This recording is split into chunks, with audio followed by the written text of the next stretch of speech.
Hello! Hope you're having a great day. This is video 4 in a series intended to help B2B professionals better document their on-paper go-to-market strategies when selling everything and a literal kitchen sink to the restaurant industry. Now, while this is the 4th video in the series, it's the 2nd video in our 5-step approach to creating a go-to-market plan. Today, we'll talk top to bottom about finding the market. We'll start by defining the restaurant industry's total addressable market. We'll discuss what market intelligence data we should be looking for. And finally, we'll cover how to pick a vendor and ensure that what they are selling you is the absolute best market intelligence data available. If you, or perhaps a friend of yours, has bad CRM data, today we'll start a conversation about what's out there. It just might be more than what you thought was possible. Off we go.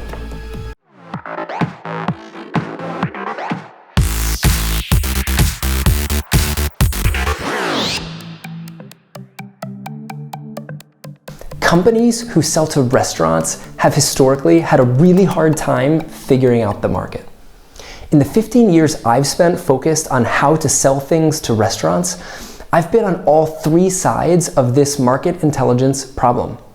I've been a sales rep who was told he had a territory but was given no territory list and had nothing put in his name in the CRM. I've been a sales manager, struggling to understand my coverage model and market penetration because our sales force was the literal definition of chaos theory. I could predict the randomness of our data. And lastly, I've worked in RevOps. I've been handed old franchise lists, unstructured partner lists, contact exports, whether or not they were validated. I even had access to online portals where I could download as much industry data as I wanted, which sounded cool, but between deduping with prior exports and formatting the data for import into our CRM, I couldn't keep up. Bad market intelligence data is bad for the business. Decent market intelligence data that's hard to work with is bad for the business. I don't think anyone would disagree with those 2 statements. Strangely enough though, there hasn't been a definitive shift in the industry yet where the majority of businesses start seeking out better data. But I think we're getting close. The market intelligence data available for companies selling to restaurants has come a long way since I was in sales, and I, for one, am here for it. For those of you just starting to familiarize yourself with what's available, you'll want to start your journey by identifying the overall size of your target market. When it comes to gathering market intelligence data, you'll want to have as wide of a lens as possible. What you're looking for, the total addressable market, moving forward you'll hear us call this TAM, which by design takes into account as many potential customers as possible, not just the ones that seem like a fit for what you're selling. All restaurants in the United States is pretty much the simplest TAM you could define. Zeroing in on the restaurant industry, best estimate, we're talking about 700 or 800,000 locations depending on the unit definition and territory attributes you defined in the previous video. That makes the industry feel massive, and based on the numbers alone, it sure is. Now, as you begin the exercise of finding the restaurant industry TAM on which to base your go-to-market strategy, you'll want to think through and justify getting as close to this number as possible. Any data missing from your TAM exercise should be deemed unactionable. This may be by design, though I've only found one example where I agree that a specific portion may be intentionally excluded from the TAM you intend to acquire. For reference, this is a bit of a credo, and I have an entire blog dedicated to this subject on the Restaurantology website that I recommend you read. Think about single units. In the 15 years I've spent speaking with over 100 companies who sell to restaurants, a whopping 2 have told me they have a sales motion where they will outbound to single unit restaurants. 2. In 15 years. And I can think of maybe 2 or 3 others that would even consider it. Why? Cost of acquisition. Most companies, particularly those who sell software, cannot afford to put a quota-carrying rep targeting single units. Feet on the street is expensive, and unfortunately, single units often cost the same to onboard as their bigger counterparts. It is a tough reality, one that I honestly hate, but I've come to understand that when modern day companies target restaurants, they define TAM synonymously with multi-unit, since they know that there is no foreseeable future where they'll need to develop a documented sales motion that accounts for 300,000 independent restaurants. To be clear, these companies absolutely respond to inbound single unit interest, they just don't carve it out as a part of their go-to market strategy. It's clear our goal is to get a data set that represents the biggest swath of the industry we intend to target, be it immediately or at some point in the future. But before we go fishing for vendors, we'll want to quickly familiarize ourselves with precisely what we expect to be included or not included in the deliverable. In the previous video, we spent quite a bit of time aligning the way we talk about the restaurant industry. If you couldn't tell, we did this on purpose. We specifically chose 7 attributes to define the restaurant industry that can be gathered at scale across the entirety of the industry. If we use those attributes as our market intelligence North Star, what we're looking for is TAM data that includes size, offering, service type, ownership, territory, life cycle, and tech stack details.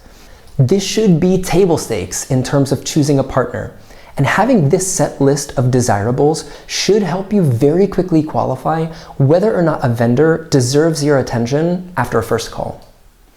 For a quick bit of extra advice, know that the 3 hardest attributes to acquire are size, because the industry changes rapidly and most vendors either lack infrastructure to keep pace or intentionally ignore the long tail.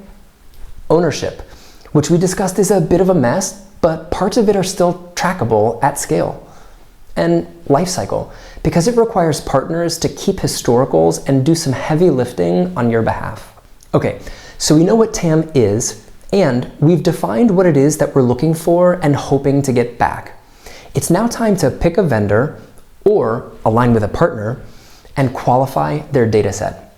In terms of existing restaurant industry market intelligence providers, there are 3 ways you can compartmentalize what's out there.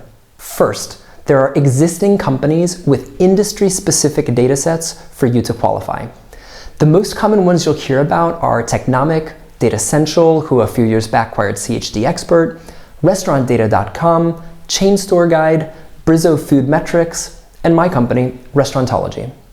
Second, outside of industry-specific providers, you'll hear people talk about getting business intel from large providers like ZoomInfo, though in my experience, when it comes to restaurants, non-industry specific bigger companies only really dabble. And lastly, I've seen people turn directly to companies who specialize in raw data extraction, where you can get a quick Excel list that they'll likely sell to you for cheap. Your company will have its own unique market intelligence needs, but regardless of the vendor you approach, you'll need to ask for samples and review their data set with scrutiny, which is absolutely something you can prepare for regardless of the company you're speaking with. Qualifying market intelligence starts with asking the right questions, ones that will help establish if any given partner is qualified and proven. It's not about asking for current customers or references, or asking to review a file they've likely dressed up to look shiny and pretty, but asking questions about how they approach the underlying data, the raw data, or ideally, the derived insights and analytics that can help you evaluate if it's a good fit with regards to what you're looking for now and what your business may need in the future. To help you focus your qualifying questions on the data and not the company, I've created a list of 3 topics that will help you validate the reliability of the database. Number 1, is the dataset correct and complete? You should probe a ton on this subject. Most providers will have information on Chili's and Papa John's. Enterprise customers are pretty much a given. But remember that the goal of a TAM exercise is to get the entire market, not just the big ones, and not just the ones you think will be a good fit, which of course can change over time. Ask for a 4-unit chain that's local to the city you live in. Do they have it? Is the unit count correct? Is there historical data that gives this smaller company any context when compared to other similarly sized brands? Sure, We can practice tolerance for missing data to a certain degree, but if over half of the 10 unit chains you know exist are missing, I would disqualify them immediately. A quick tip would be to prepare in advance for this step and to make sure that the validation is a conversation with real-time answers, not an email that can be researched off the clock. Number 2, are updates frequent, predictable, and transparent? This one is another gotcha. Knowing how and where a unit count was verified, when it was last verified, and when it will be verified again, and actually seeing this information transparently across the entirety of the database is the difference between utmost confidence in the data or reservations and caution, which is not ideal. The dataset is intended to drive your entire go-to-market strategy, which means there should be no room for doubt. And finally, number 3, does the data need to be manipulated to derive meaning? And if so, to what extent? If any of the 7 attributes are missing in your market assessment, you are responsible for inferring them. I know that because I've been there in the past. Think about it this way. Is having a CSV export of 1 million restaurants, let's say on January 1st, really that valuable? The data is raw, unstructured, and not in any system where it could become actionable. Any attempt to mold it into something meaningful to the business is squarely on your shoulders. And after you've spent hours, if not days, massaging the file, when you run an export again on February 1st, you'll have to map fields and dedupe against existing before you can upload any subset of changes somewhere useful. I grew up with the saying, anything that is repetitive should be automated. And repeatedly cleansing Excel files is pretty much the opposite of that. Lots to consider here in our find the market phase. Picking a vendor can take some time, and let's be honest, validating datasets isn't fun. But there's a lot to be gained or lost in this step. So today, I'll leave you with this. When given the choice between no data and bad data, there's a good argument that no data is better.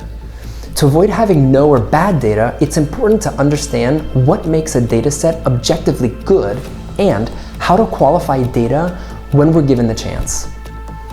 If I've done my job well here, we should understand why having TAM data is crucial, what we should expect to find in our TAM data, and how we can make sure we've validated its accuracy before proceeding to step 3, where we'll talk about how to ingest TAM data into your organization. For today, that's it though. So I guess, ciao for now.